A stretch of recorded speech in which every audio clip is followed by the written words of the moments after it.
Toda la palabra es tuya. ¿Me toco? Se toca. Si me perdonan, prefiero hablar de pie para verlos y para que me vean, pero puedo ver por lo menos los ojos. Ojalá pudiera ver un poquito más. Obviamente es muy gratificante haber escrito un libro, el primer libro que escribí además, y que haya durado tanto. Encima de eso, que haya durado yo tanto para poder celebrarlo con ustedes esta noche. Agradezco mucho a LOM, a los lomistas, aquí a mi derecha, por haber tenido la iniciativa de editar este libro una vez más. Como han dicho, son 10 ediciones oficiales, porque una que otra pirata también.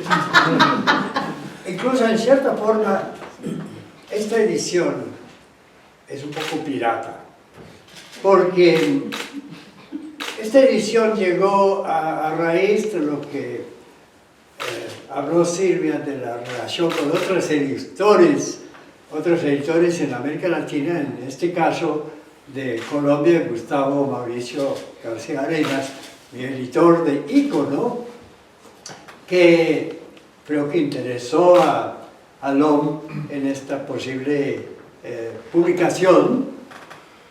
Entonces, cuando yo iba a preparar la edición con Ícono hace pocos años, la 9ª edición, encontramos que no teníamos el texto digitalizado.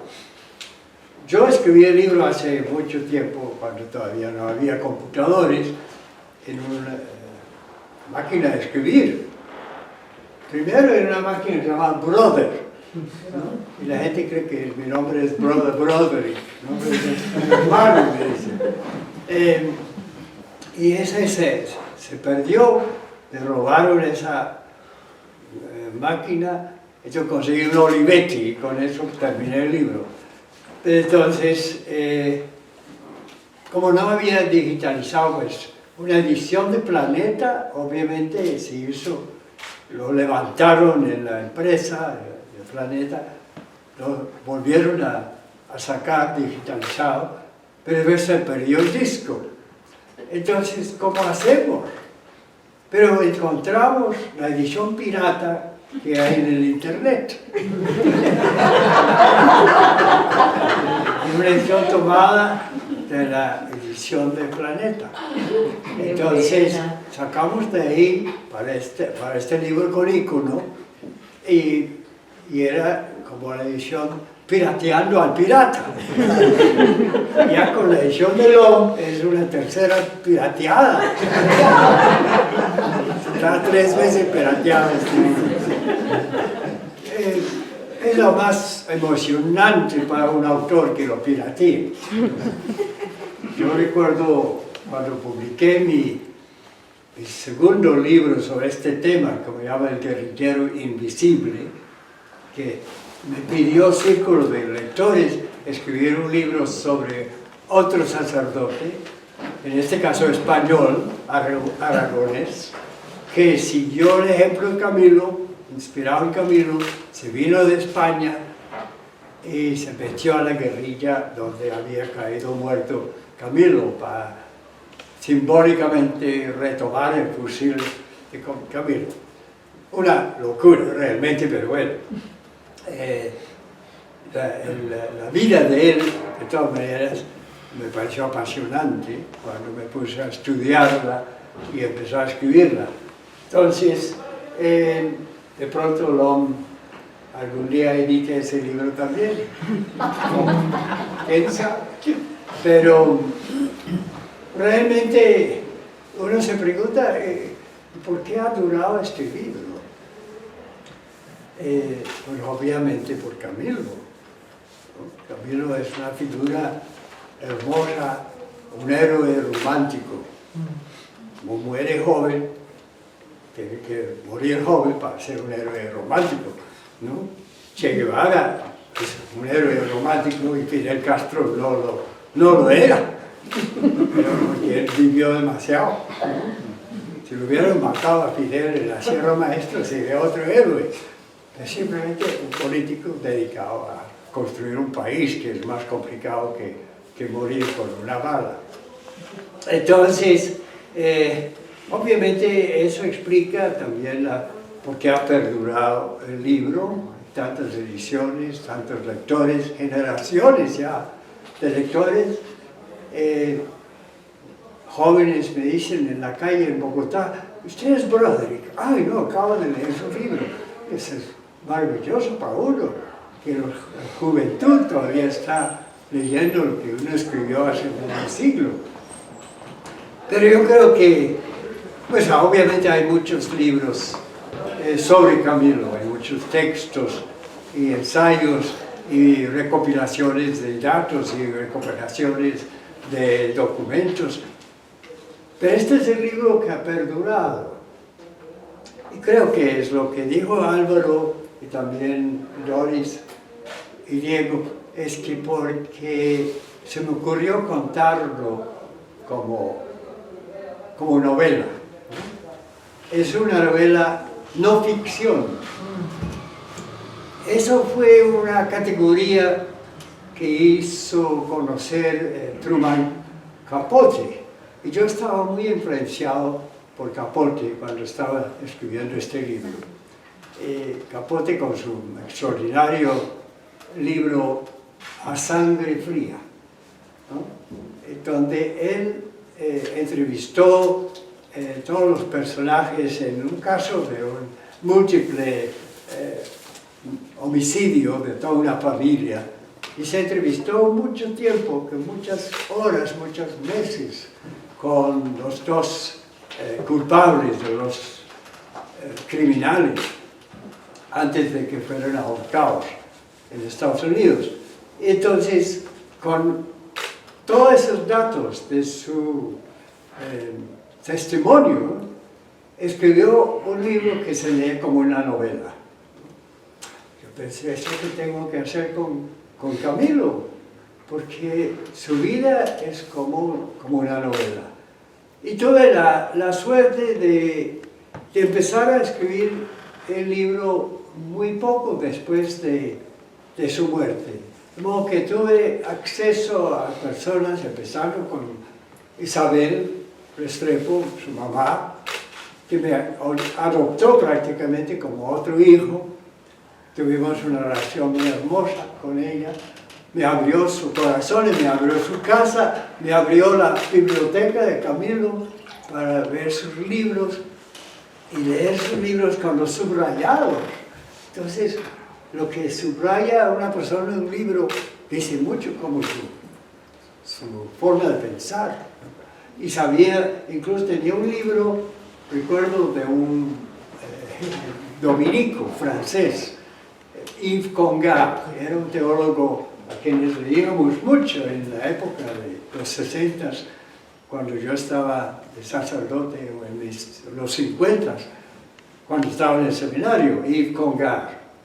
Y Camilo, en su último año de vida, antes de tomar la decisión de dejar el sacerdocio y dedicarse a la revolución,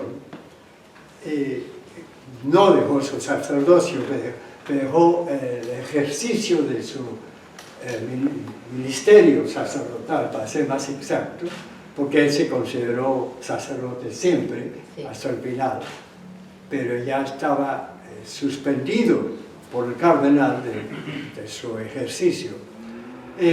Estaba tomando esa decisión y fue a hacer un retiro espiritual y llevó el libro de Yves Congar. Y entonces, cuando vi ese libro con los subrayados de textos que lo llevó a tomar su decisión, sentí que estaba al lado de Camilo mirando por encima del hombro mientras estaba leyendo el libro, ¿no? Entonces se dio una inmediatez, yo estaba como si estuviera allá, ¿no?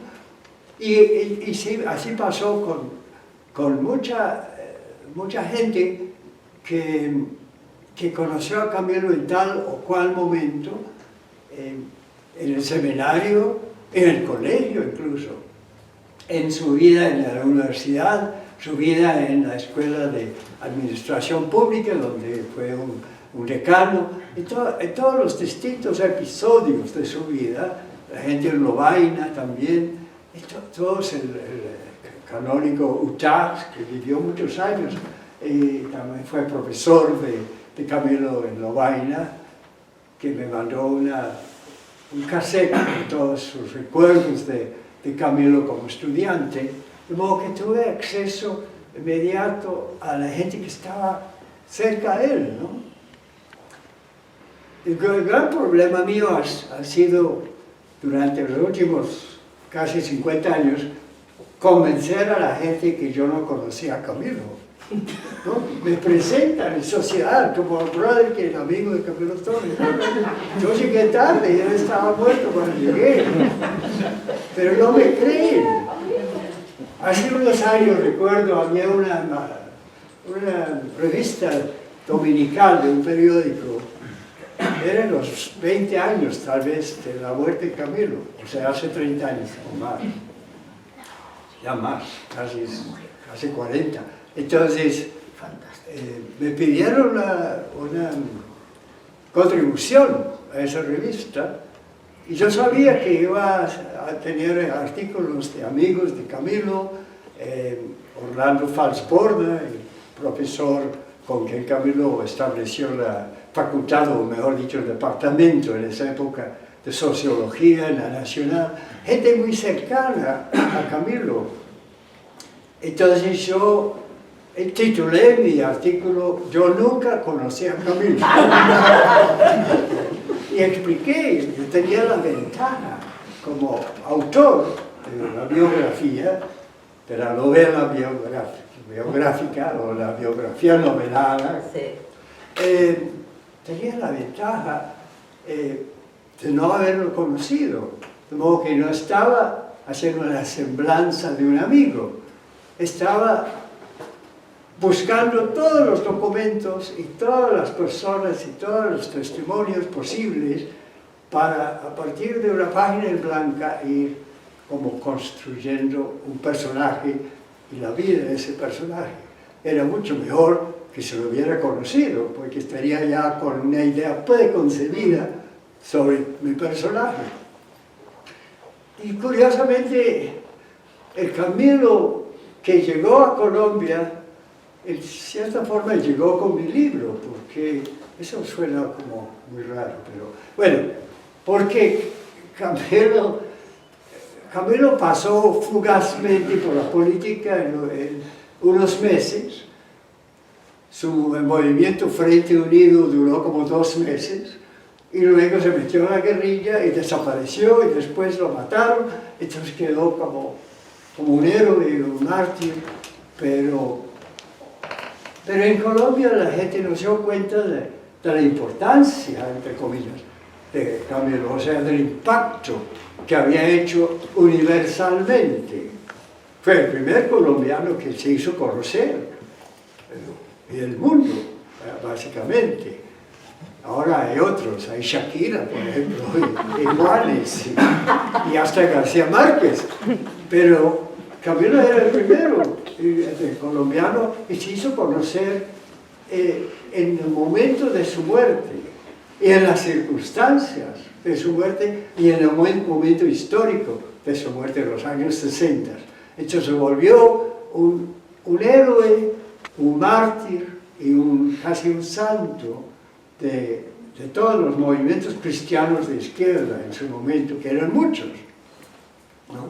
En Estados Unidos, los curas Bellingham, los 2 hermanos sacerdotes, estaban metiéndose al Pentágono a quemar las tarjetas de reclutamiento para la guerra en Vietnam, ¿no? Y grandes manifestaciones contra la guerra en Vietnam, en toda esa época de efervescencia revolucionaria. Y entonces Camilo era importante en el mundo. Ningún editor colombiano buscó un escritor para el libro de Camilo, ¿no? Camilo era así, un muchacho que se le cayó la ceja, se chifló y se fue para el monte sin avisar y lo mataron en primera bala y se acabó. Pero no se dieron cuenta, no se habían dado cuenta del impacto que había hecho. Tanto que un editor norteamericano buscó quién escribiera su biografía y por pura casualidad fui yo, porque yo estaba en Colombia, porque estaba trabajando con curas pues con la misma ideología y la misma esperanza de cambio que Camilo había tenido. Algunos de ellos, compañeros de seminario de Camilo, estaba en una posición como casualmente, como casi diría, ideal para escribir el libro. Entonces por eso el editor me seleccionó a mí y después de hacer algunas muestras de mi escritura y de mi investigación, me hicieron un contrato y así empecé mi carrera como escritor. Entonces, aquí estoy ahora en esta 10ª edición, muy feliz, feliz de que ustedes vayan a leer el libro y que gente en Chile, tan lejos de Colombia, pero tan unida a Colombia en este momento, sobre todo cuando ustedes están empezando con una nueva esperanza, creo, en el gobierno de Boric, y cuando Colombia está con la esperanza también de un gobierno prometedor en Gustavo Petro y su compañera de fórmula que llaman Francia, la negra.